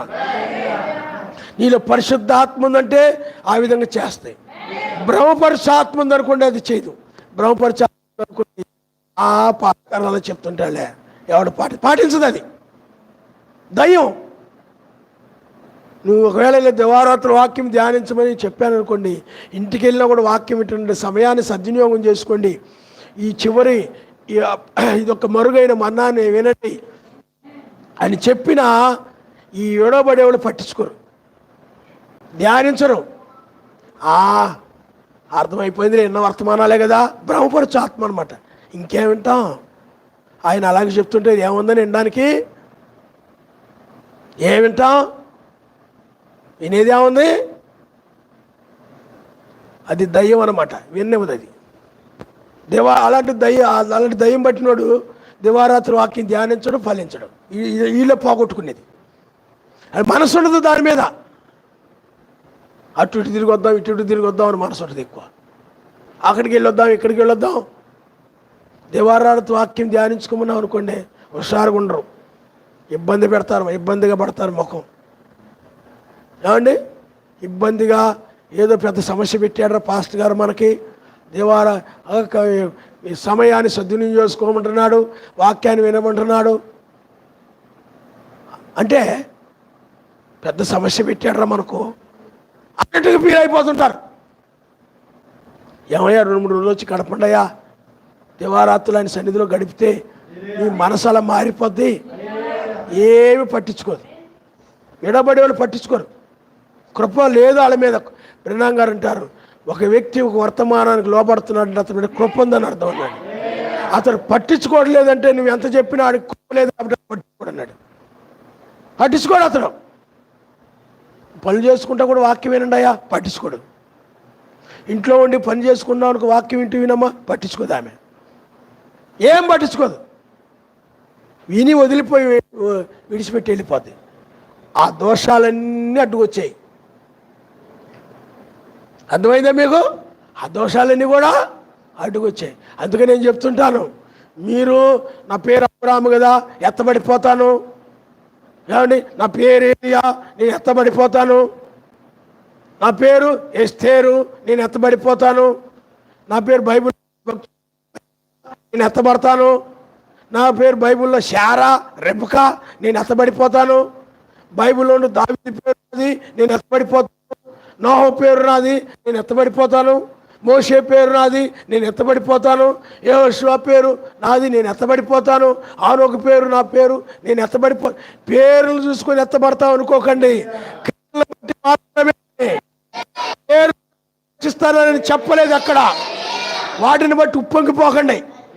ఆ పేర్లు వినగానే ఓ నా పేరే హల్లెలూయా అని గట్టి చేస్తారు కొంతమంది. అర్థమైందా? మోసపోతారు. అలాగా మోసపోకూడదని చెప్తున్నా. సాతాను మోసం చేస్తాడు. అడలాగా చెప్తే మీరు కాదు, వాడు చెప్తాడు, నీ పేరు అది కదా, ఏలియా పేరు అయ్యా, నువ్వు ఎత్తబడిపోతావు అంటున్నాడు. నీ పేరు గొప్ప విశ్వాసం అబ్రాహాము, ఇస్సాకు నీ పేరు, నువ్వు ఎత్తబడిపోతావు అని చెప్తాడు వాడు. నీ పేరు ఎస్తేరు, ఎత్తబడతావు. ఎస్తేరు చాలా నువ్వు ఎత్తబడతావు. నీ పేరు ఎస్తేరు పేరు, నువ్వు ఎస్తేరువి. నువ్వు మోసం చేస్తున్నాడు. పేరు చూసుకోండి, క్రియ చూడండి. పేరు మంచిదే, నేను కాదడం లేదు. పేర్లను బట్టి ఎత్తబడతావు అనుకోకండి. పేర్లు బట్టి ఓ నేను వెళ్ళిపోతాను అనుకోకండి. వాని క్రియలను బట్టి అని బైబిల్ చెప్తుంది. హృదయాన్ని చూసి తీసుకుపోతానని బైబిల్ చెప్తుంది. హృదయ శుద్ధి గలవారు ధన్యులు, వాళ్ళు ఆయన చూస్తారని ఉంది. అంతేగాని ఈ పేర్లు కలిగిన వాళ్ళు ఆయన చూస్తారని బైబిల్లో పడలేదు. అపోస్తలుడు పౌలు పేరు పెట్టుకున్నాను కదా, పేతురు పేరు పెట్టుకుంటే ఎత్తబడతానని అనుకోకండి. అర్థమైందా? కాబట్టి పిల్లారా, పేర్లు బట్టి కాదు, నీవు ఆ వాక్య ప్రకారముగా ఉన్నావా లేదా, క్రియలు కలిగి ఉన్నావా లేదా, ఆయన వాక్యానికి లోబడి జీవిస్తున్నావా లేదా, ఆయనతో నడుస్తున్నావా లేదా, దానిని బట్టి ఆయన పైకి తీసుకెళ్తాడు, రక్షిస్తాడు తప్ప. చాలామంది మనం చూస్తే లోకంలో నీతిమంతులు పేర్లు పెట్టుకుని సుట్టలు తాగడం, వ్యభిచారాలు చేయడం, ఏమండి తాగడం. ఏం పేరు నీ పేరు? మరి తాగుతున్నావేంట్రా? అది ఏమండి, నీ పేరేం పేరురా? మోషే. సుట్టలు తాగుతున్నావేంట్రా? నీకు అర్థమైందా? అమ్మ నీ పేరేం పేరు? రెబకా. మరి నువ్వేంటమ్మా బూతులు తిడుతున్నావు, కోపంతో ఉంటున్నావు, ఒకటి గొడవలు ఎట్టుకున్నావు. మరి జీవితానికి పేర్లకి ఏముంటలే చెప్పండి. నీ పేరేం పేరే? యోబు. ముక్కు మీద కోపం ఉండదు ఆయనకి. ఏంటయ్యా నువ్వు? మరి యోబు అంటే సహనం కలిగిన వాడని అర్థం బైబిల్లో. మరి నీకేంటి సహనం ఏది? ఇలాగ నీతిమంతులు పేర్లు పెట్టుకొని సాతాను లక్షణాలు కలిగి ఉంటారు చాలామంది. గొడవలో సమాధానం ఉండదు, నెమ్మది ఉండదు. పేర్లను చూసుకోకండి. పేర్లు బట్టి నా పేరు అది కాబట్టి తనని హెచ్చించుకోకండి. మోసపోతారు మీరు. వాడు మోసం చేస్తున్నాడు. అలాగా క్రియలను బట్టి మాత్రమే. హల్లెలూయా. కాబట్టి నీ క్రియలు మెస్సీ క్రియలుగా ఉన్నాయా లేవా? మెస్సీ ఎలాంటి క్రియలు కలిగి ఉన్నాడు, ఎలాంటి గుణ లక్షణాలు కలిగి ఉన్నాడు, అదే గుణ లక్షణాలు నువ్వు కలిగి ఉన్నావా లేదా అనేది ముఖ్యం. ఆయన రక్షించడానికి ఆయన చెయ్యి కురచ కాలేదు, కానీ వాళ్ళ దోషాలడ్డుగా వచ్చాయి.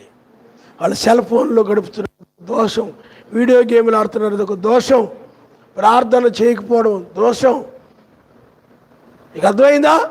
అసూయతో ఉండి అసూయ అనే దోషం, గర్వం అనే దోషం, కలహాల మారి అందరితో కలహాలు పెట్టుకునేవాడు కలహాలు మారి అంటారు. ఒక్కడితో సమాధానం ఉండడం. మాకు తెలిసిన ఒక ఆయన ఉండేవాడు వీధిలో ఇంతకుముందు, అందరితో గొడవే. ఈయనతో గొడవ లేదు ఆయనకని చెప్పడానికి లేదు. అది ఆయన్ని అందరూ కలహాల మారి అందరితో కలహాలు పెట్టుకునేవాడు. ఎవరితో సమాధానం లేదు అతనికి, ఎవరితో కూడా. ఎందుకంటే అది మన కోపం ఉండేది, సహనం లేదు, దోషం, క్రైస్తవుడే. అలాంటి దోషాలని కనుక ఉన్నట్లయితే ఎలా రక్షిస్తాడు ఆయన?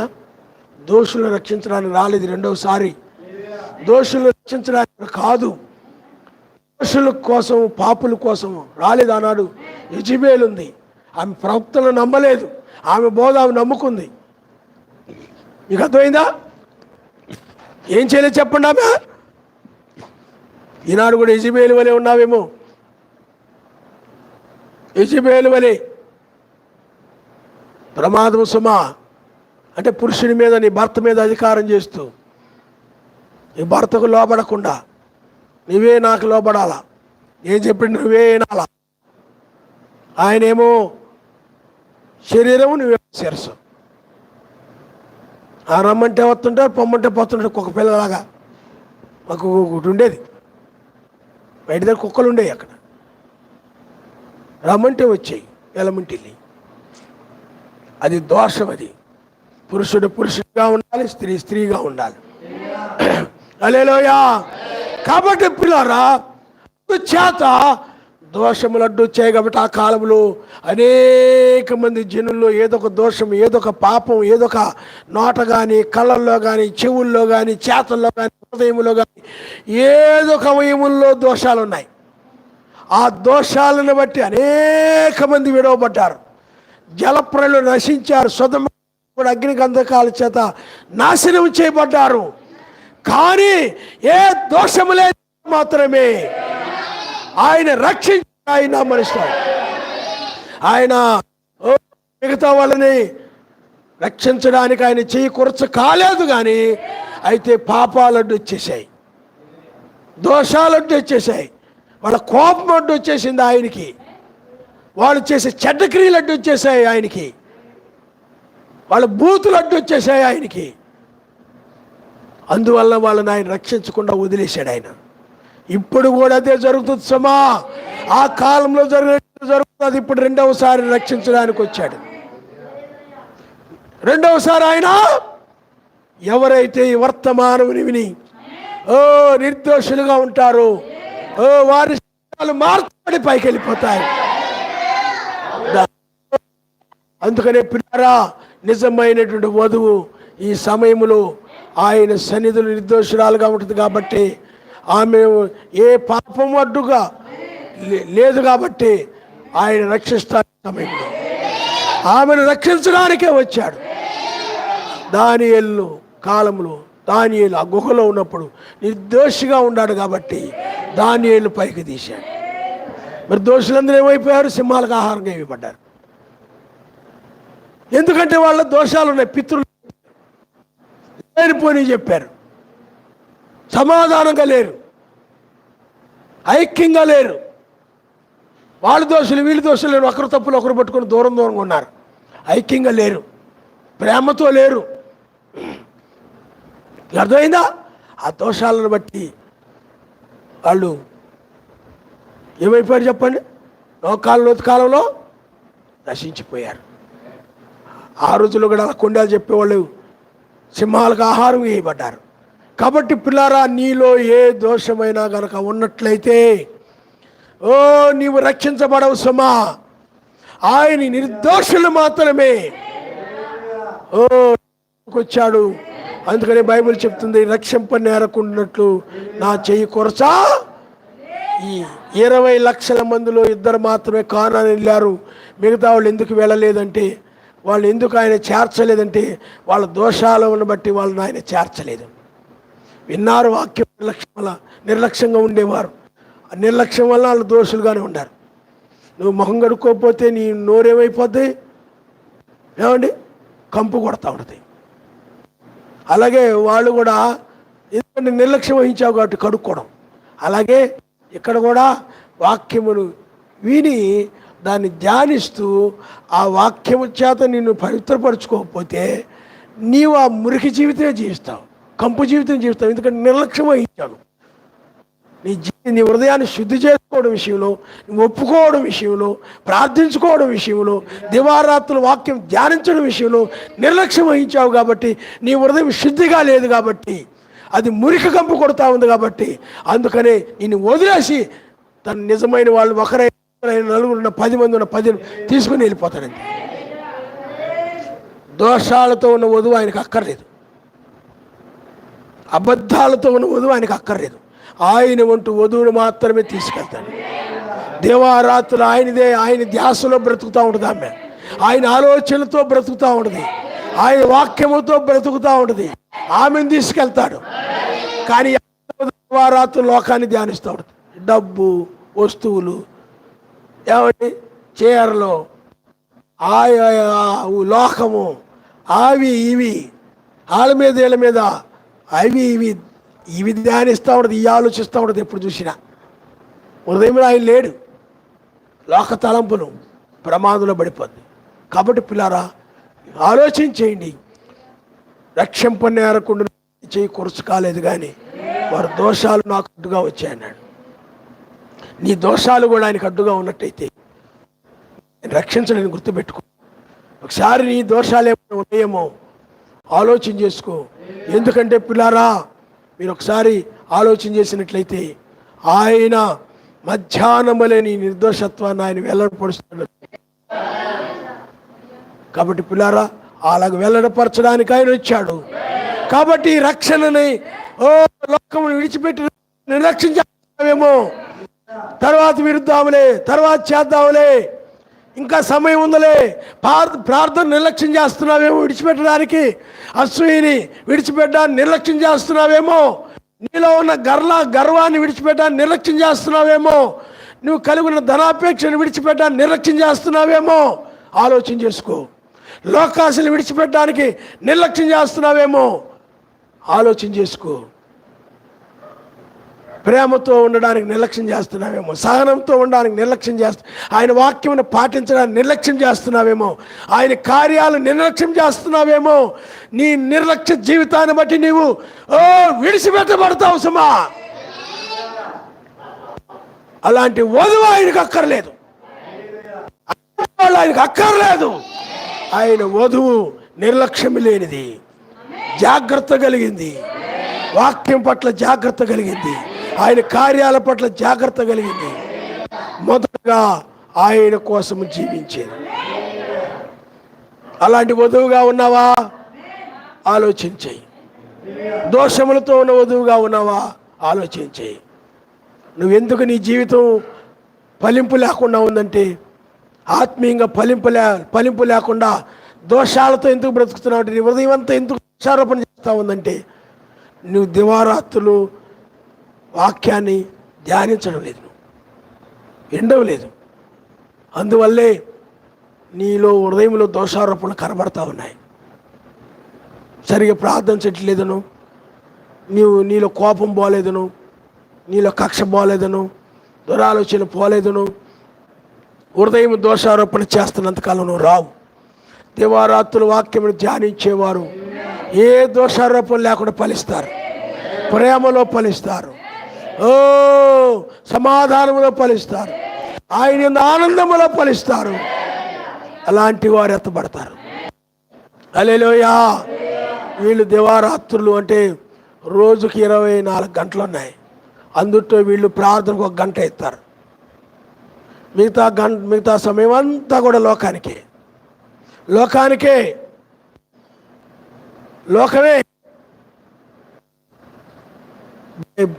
పాత నిబంధనలు కొత్త నిబంధనలు భక్తులు సమయాన్ని పగలనక 10 గంటలు, 12 గంటలు, 7 గంటలు అలాగందరూ కూడా గంటల సమయాన్ని, అందుకే వాళ్ళు నిర్దోషులే ఎత్తబడ్డారు. నీకు సమయం లేదు, నీ భార్యకి సమయం ఇస్తావు, నీ భర్త సమయం ఇస్తావు, ఎంత పగలైనా ఎత్తుంటావు ఆయన కోసం, రాత్రులైనా ఆయన కోసం ఎత్తుంటావు, కబుర్లు చెప్తా, పిల్లల కోసం ఎంత సమయమైనా ఎత్తుంటావు, బయటికి ఎక్కడికన్నా తీసుకెళ్ళాలి అని చెప్పి వాళ్ళకి సమయం ఇస్తుంటావు, లేకపోతే వాళ్ళకి వీళ్ళకి అందరికి కూడా సమయం ఇస్తుంటావు. ఆ ఫ్రెండ్స్కి ఈ ఫ్రెండ్స్కి ప్రతి పనికి మాలిన వాళ్ళకి అందరూ సమయం ఇస్తుంటావు. భోజనం దగ్గర కూర్చుంటే 6 గంటల భోజనం చేసేదాన్ని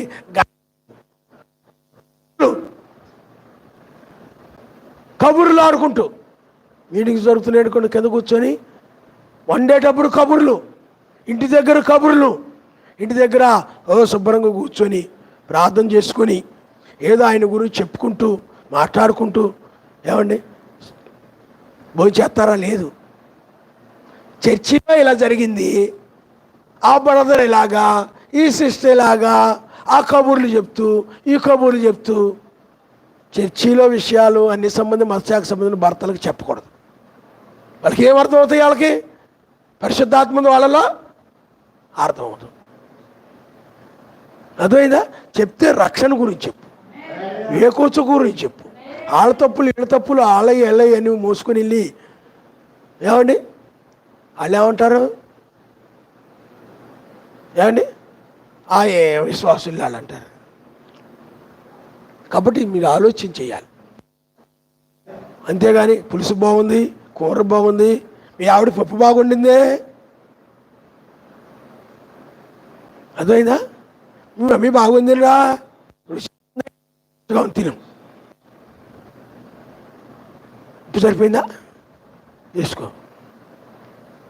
అడగడం ఈ తప్పు కాదంటలేదు, ఆయన మర్చిపోయి చేస్తుంటారు. అది నా బాధ, ఆయన గుర్తుకు రావాలకే నా బాధ. అది ఎన్ని చేసుకోవడం తప్పు అంటలేదు. స్తుతించడం గుర్తుకు రాదు, ఆయన మాటలు గుర్తుకు రావు, ఆయన గుర్తుకు రాడు. పలానప్పుడు మా అమ్మోళ్ళ ఊరు వెళ్ళాను, మా అమ్మ వండింది చాలా బాగుంది, ఇంకా నేను సరిగా వండలేదు. ఈ కబుర్లు, ఈ వ్యవహారాలు ఇంకొద్దిగా నూనె ఎక్కువ వేయాల్సిందే. సహోదరి సిస్టర్ ఏముండదు, వసేయ్ గిసేయ్ ఏమే బర్రెలు పిలిచినట్టు గేదెలు పిలిచినట్టు దున్నపోతులు అదిలించినట్టు ఏయ్ పల్లెటూళ్ళు దున్నపోతులు అలాగా తిరుగుతారా? అప్రియముగా ఆప్యాయంగా ప్రశస్తమైన సహోదరుడా, ప్రశస్తమైన సహోదరుని ఉపయోగించేవాడు, అలాగ పిలిచేవాడు. గేదెలు మరిచి అంటే నువ్వు సహోదరుల్ని ఆయన బిడ్డలుగా గొప్ప రక్షించబడినటువంటి లేకపోతే మెస్సై వంటి వారుగా చూడలేదు వాళ్ళను. వాళ్ళ బర్రెల్ని గేదెల్ని దునపోతులు దూడలు చూసినట్టు చూస్తున్నావు. మరో నాళ్ళు ఏమంటే పిలుస్తావు, దూడలు పిలిచినట్టు వేసేయ్ గిన్నీవే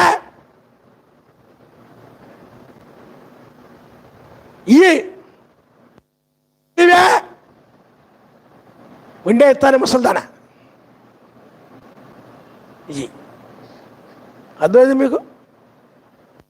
ఎలాంటి మాట అసలు వాళ్ళ మధ్య స్తుతి ఉండదు, ప్రార్థన ఉండదు, ఏమీ ఉండదు. బాటుకు కావాలంటే శరీరం ఎత్తపడాలంటే పిల్లారా దోషాలు లేకుండా ఉండాలి. ఎల్లప్పుడూ విశేషమైన జాగ్రత్తలు. భోజనంలో పడిపోయి ఈ తిండిలో పడిపోయి ఎక్కడ ఆయన మాటలు మర్చిపోతానా, స్తుతి మర్చిపోతానా,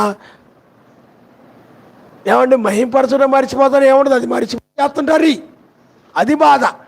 భోజనం చేస్తూ మనసులో ఆయన స్తుతించుకుంటూ ఆ భారముతో ఆయన ఘనపరుస్తూ ఆయనకు వందనాలు చెప్తూ ఏమీ ఉండదు వాళ్ళ జీవితంలో. మర్చిపోవడమే. ఏదైనా పని చెప్పామంటే మర్చిపోవడం. చెప్పాను కదా, దివారాత్రి వాక్యం ధ్యానించున్నాం అనుకోండి, ఈ సమస్య ఒకటి పెట్టాడండి బాబు. అదే ఎక్కడన్నా పని చెప్పామనుకోండి ఎగరేసుకుంటూ వెళ్ళిపోతారు. చాలా ఉత్సాహంగా వెళ్ళొచ్చు, కాదంటలేదు. మరి దీని విషయంలో నిర్లక్ష్యంగా ఉంటావేంటి అంటే నీకు నిర్లక్ష్యంగా ఉండకూడదు. అవి ఎలా చేస్తావు, ఇది కూడా అలాగే. హల్లెలూయా. కాబట్టి పిల్లారా, ఇంత గొప్ప రక్ష. అందుకనే వాళ్ళ మనసు కుదురుగా ఉండదు, వాళ్ళ మనసు స్థిరంగా ఉండదు. నిజమైన వధువు మనసు స్థిరంగా దివారాత్రులు ఆయన మీద ఉంచి దివారాత్రులు ధ్యానిస్తూ ఉంటుంది. అదే ఈ భ్రష్టుల మనసు స్థిరంగా ఉండకుండా గాలికి చెదురుగొట్టు పుట్టు వల్ల గాలి ఇటు అయిపోతుంది ఆ పొట్టు. వీళ్ళ మనసు కూడా ఏది కనబడితే, ఏది వినబడితే, ఏది చూస్తే దాని మీద పోతుంది మనసు. ఇది పొట్టు ఇళ్ళు. అక్కడే కీర్తన గ్రంథం 1వ అధ్యాయంలో ఉంది పొట్టు గురించి కూడా. గాలికి చెదరగొట్టబడే పొట్టు వలె ఉండక.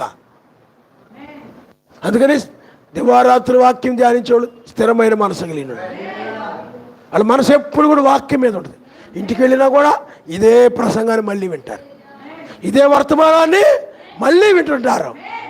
కానీ అబద్ధవదు విందో, ఏదో వచ్చింది నామకార్థంగా.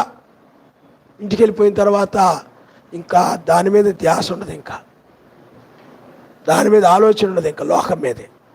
సెల్ ఫోన్లు చూసుకుంటా, ఏమైనా సెల్ ఫోన్లోనే బైబిల్కి సంబంధించి వింటారా, వర్తమానం వింటారా, సెల్ ఫోన్ ఉంటారా, అది ఉండదు.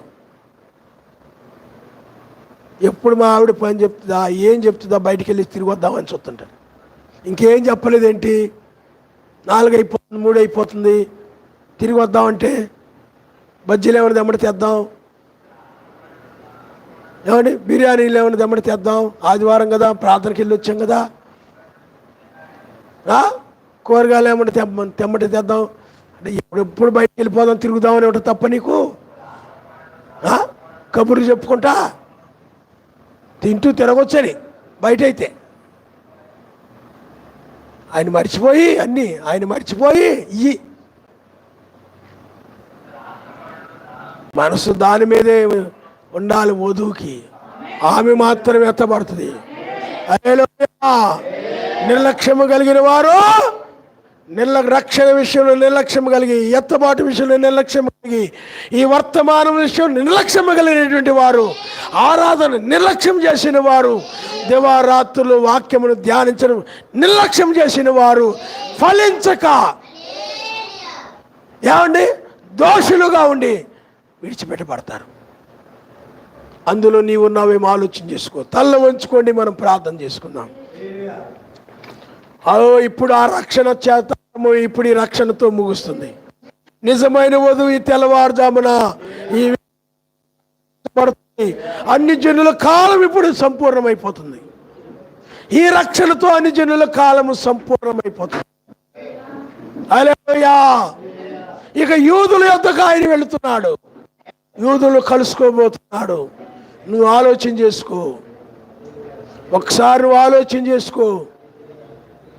నిన్ను నీ హృదయంలో, నీ జీవితంలో గనక ఏదో ఒక ఆజ్ఞ అతిక్రమించి నువ్వు దోషిగా ఉన్నట్లయితే, పాపిగా ఉన్నట్లయితే, నువ్వు ఆ పాపాన్ని విషయంలో నిర్లక్ష్యముగా ఉన్నట్లయితే, ఒప్పుకోకుండా సహోదరుల విషయంలో ఏదైనా దోషములు ఉన్నట్లయితే, నువ్వు సమాధానపడకుండా నిర్లక్ష్యంగా ఉన్నట్లయితే ప్రమాదంలో పడిపోతావు.